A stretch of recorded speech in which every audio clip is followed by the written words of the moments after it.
This is a 7.5 minute video about the phenomenon that is known as why do I communicate differently between the internet and real life.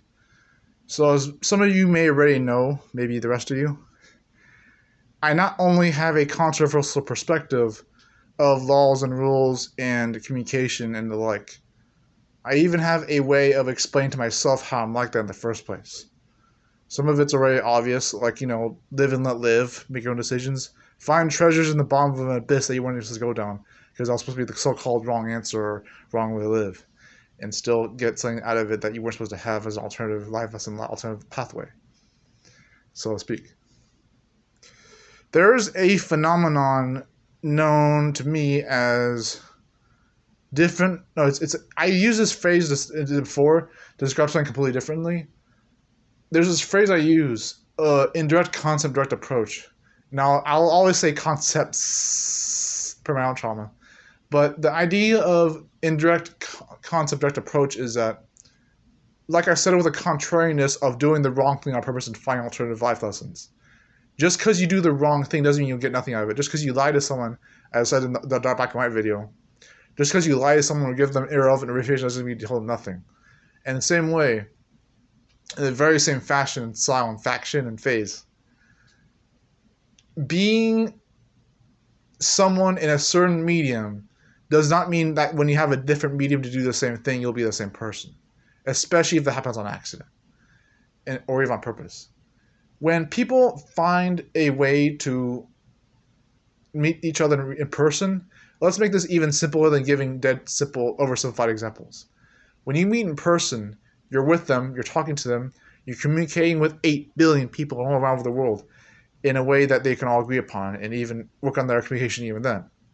When you're on the internet, oh, it's a medium. Oh, there's limitations. Oh, there's rules that are different from real life and even different communities. Oh, a community is a place where you talk to each other and you only talk to each other unless you can do things in real life, which is different maybe.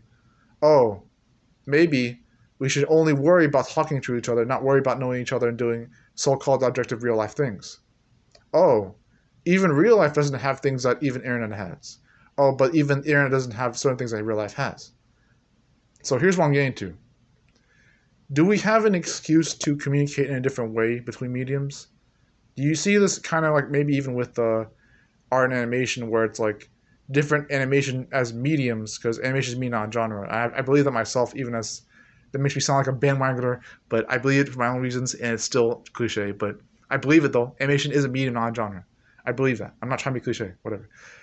Because there's a reason I have different mediums for animation that are communicating different things. When between writing books and shows, you're not supposed to have Martian Chronicles mean every single thing 100% between the books and the show. You're not supposed to have How to Train Your Dragon be the same from the books and the show. You're not supposed to have everything be to the detail from your fiction mediums. See, that's the new trauma now, not just concepts or contexts. Yeah. That is the same with me. You're going to tell me I'm bipolar or a psychopath maybe, but here's my point. When I communicate differently between mediums, no, I'm not just that weirdly sexually frustrated person in real life. No, I'm not that rule breaker who doesn't know how to communicate to save his life on the internet.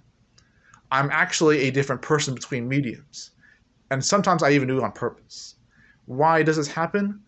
When you look at a digital keyboard and monitor and digital pixels, vectors on a screen, on a piece of modern technology screen, it invites the idea, not just by design or by the restraint, it invites the idea that maybe I should be different. Not just if it was about some of the common ones like anonymousness, so you don't get caught or anything like that. They don't see your face, so you don't have to dox yourself. Different ways of seeing that, unfortunately. They'll get the FBI on my door for being controversial and philosophical. I still got 3 more to burn, so here you go. I get invited to the curiosity of being a different person between mediums, between real life and internet. If I behave like a different person between real life and internet, even if you know in real life that I fail to communicate, which some people have, even if you know that I'm sexually frustrated on the internet, which some people have, even if you know that I'm someone who I shouldn't have to be as a whole, which makes sense, I understand that.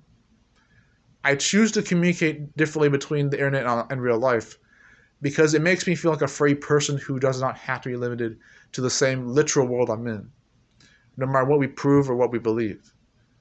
It is a forced bipolar expression of I'll type this wall text, I'll make these cryptic messages on the internet. In real life, I'll be that sexually frustrated or different person for some reason between mediums of socialization and existence. Does this mean I'm not Tony Cashman? Of course not. I am Tony Cashman, even if I deny that. And there are similarities you can draw between my internet interactions on comments and posts and my inner real life speeches between my lips and my vocal box right here and now. And there are similarities between those things. There are. Here's the last point. Even with those similarities, why would it make sense on a digital real life video that's on the internet in real life that I'm doing this? It's because that makes it more real. You see what I did there in this edit? It makes it more real. To be that creative and imaginative of something that's wholly unnecessary. The bipolar psychopathic way of approaching communication mediums and communication even then. And even existence even then. It makes it seem more real. It makes it seem more authentic. What I have learned in probably maybe more time in the same time of short young years being myself with this stuff is that even if I should be the same person specifically in every medium, doing the same things as everyone else in every appropriate way, it doesn't mean I don't have to try even things I shouldn't be doing in the first place. I made a video about Pandora's Box on the Turkish Alt channel. It's just like that. It's like the things I shouldn't have to be doing per these different worlds I see between the same existence I happen to have. It's beautiful. It doesn't mean I shouldn't do wrong things. I probably shouldn't do wrong things, that's what I'm trying to say. It doesn't mean I don't have nothing better to do. But there are things I do that make sense to me. Including, but not limited to, talking like a weirdo on the internet and being scary in real life, or even in reverse. I can do these things differently, but I do them like that, and I'm proud of it for sure.